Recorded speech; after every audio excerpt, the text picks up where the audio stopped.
मंत्री जी ने ये बिल सदन में पेश किया, उससे लगता है सरकार बहुत नाराजगी में ये बिल लेकर आई है। अध्यक्ष जी, आपने अनेक मंत्रियों को बिल प्रस्तुत करते देखा होगा।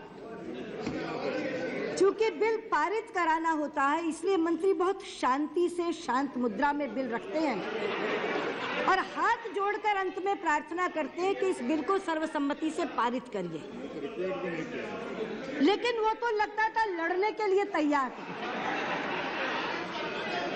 बजाय बिल के प्रावधानों पर बोलने के लिए वो एक राजनीतिक भाषण कर रहे थे।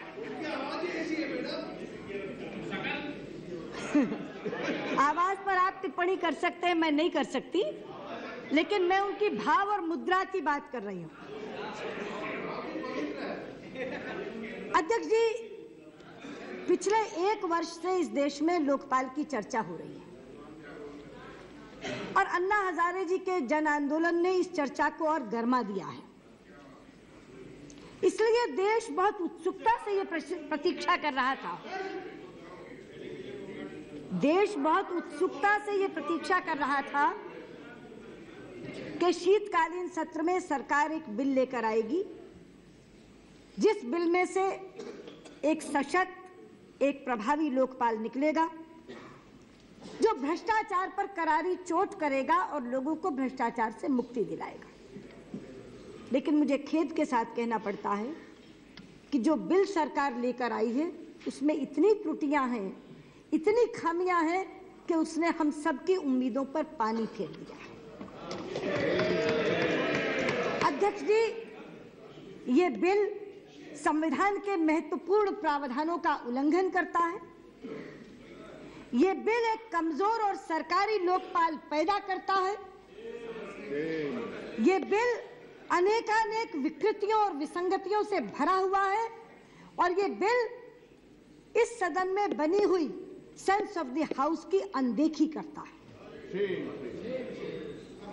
अध्यक्ष जी, जिस समय ये बिल पेश किया जा रहा था, आज नहीं, इंट्रोड्यूस किया जा रहा था, उस समय आप पीठासीन नहीं थी, मगर उस समय के पीठासीन सभापति से भी अनुमति लेकर मैंने इस बिल पर 2 संवैधानिक आपत्तियां उठाई थी।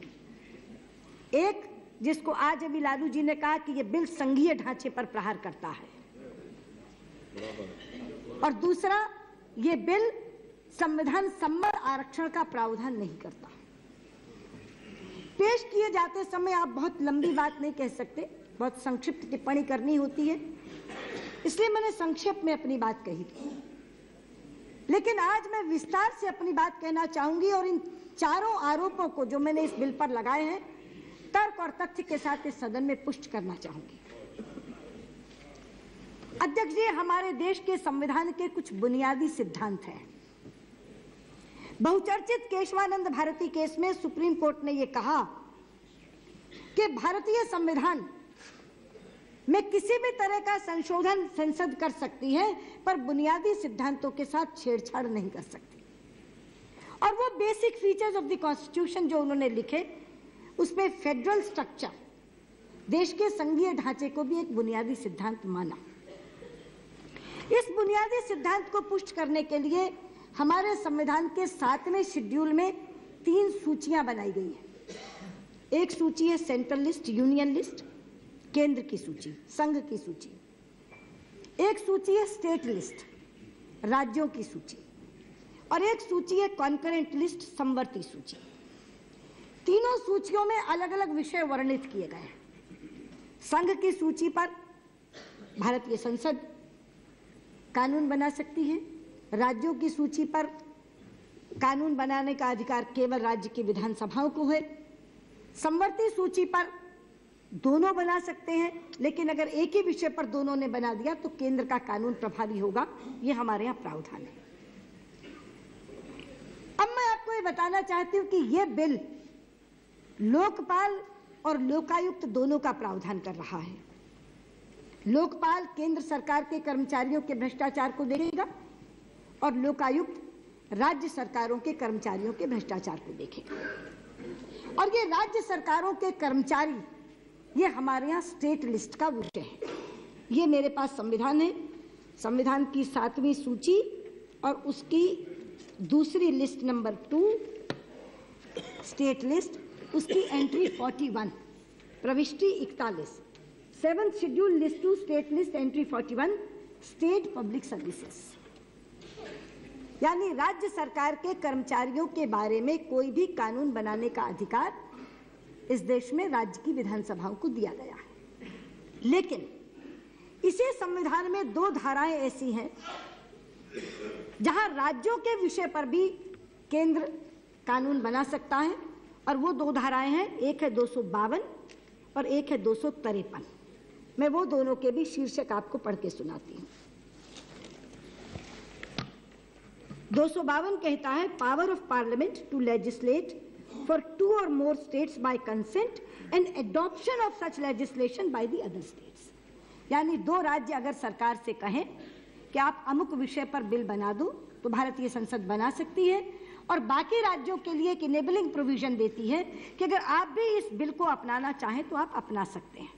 दूसरा है 253, article 253, legislation for giving effect to international agreements, जिसका जिक्र अभी नारायण स्वामी कर रहे थे। अध्यक्ष जी, जिस समय इस सदन में चर्चा हो रही थी सेंस ऑफ द हाउस लेने के लिए, तो जो 3 विषय नेता सदन ने रखे थे उसमें एक विषय यह भी था कि क्या लोकपाल और लोकायुक्त एक साथ बनाया जा सकता है, एक एक्ट के अंतर्गत बनाया जा सकता है। उस समय भी मैंने यहां खड़े होकर कहा था कि बनाया जा सकता है, मगर रास्ता 252 का अख्तियार करें। ये मेरा भाषण है। अध्यक्षा जी, इसके बाद वे 3 प्रश्न आते हैं जो नेता सदन ने हमारे विचार के लिए अपने वक्तव्य में उठाए हैं। एक विषय है, क्या एक ही एक्ट से लोकपाल और लोकायुक्त बन सकता है? संविधान का अनुच्छेद 252 हमें यह अधिकार देता है कि 2 राज्यों के समर्थन से ये लोकसभा एक इनेबलिंग प्रोविजन के साथ ऐसा कानून बना सकती है जिसे बाद में राज्य स्वीकार कर सके। मैं कहना चाहती हूं कि अनुच्छेद 252 को हम देख लें। उसमें यह लिखा है, power of parliament to legislate for 2 or more states by consent and adoption of such legislation by any other state। इसके तहत हम एक ही बिल से लोकपाल और लोकायुक्त बना सकते हैं, 2 राज्यों के समर्थन से बना दें, बाकी राज्यों के लिए एक इनेबलिंग प्रोविजन बना दें जिससे राज्य सरकारें उसको अडॉप्ट कर सकें, ताकि कोई राज्य सरकार ये ना कह सके कि हमारे पास कोई मॉडल बिल नहीं है। जब जब सरकार से अलग से भी बात हुई तो हमने ये कहा कि 252 का रास्ता अख्तियार कर लीजिए, एक बिल बना दीजिए, ताकि राज्य सरकारों की इच्छा होगी अगर वो उस बिल को लेना चाहेंगे तो जस का तस ले लेंगे, संशोधित रूप में लेना चाहेंगे तो संशोधित रूप में ले लेंगे, और नहीं लेना चाहेंगे तो नहीं लेंगे, लेकिन ये 252 का रास्ता अख्तियार कर लीजिए। आज सरकार ने मंशा तो ये दिखाई कि हम सरकारों, राज्य सरकारों पर थोपना नहीं चाहते, स्टेट लेजिस्लेचर भी बिल बना सकती है, लेकिन रास्ता अख्तियार किया 253 का। अभी जो नारायण स्वामी कह रहे थे कि लेजिस्लेटिव कॉम्पिटेंस का विषय उठा था, नहीं नारायण स्वामी जी, लेजिस्लेटिव कॉम्पिटेंस का विषय नहीं उठा था। 253 के तहत आपके पास पावर है ये कहकर हमने ये कहा था कि विषय ये है कि क्या 253 के नीचे का बिल मैंडेटरी है या ऑप्शनल है। हमने ये कहा था कि 253 के नीचे अगर बिल बनाओगे तो बिल मैंडेटरी होगा। आप चाहते हो कि बिल ऑप्शनल हो, आप ऑप्शन देना चाहते हो, और आपने कॉन्स्टिट्यूशन अमेंडमेंट में दी है। मैं पढ़ के सुनाती हूँ, 323D, there shall be a Lokayukta for every state, the powers of superintendence and direction relating to holding a preliminary inquiry, causing an investigation to be made and prosecution of offences in respect of complaints made to the Lokayukta under any law for the prevention of corruption made by Parliament or the state legislature as the case may be shall vest in the Lokayukta। आपकी मंशा यही है हमारे वाली कि राज्य सरकारों पर यह थोपा न जाए, और इसीलिए आपने दोनों ऑप्शन दी कॉन्स्टिट्यूशन अमेंडमेंट में।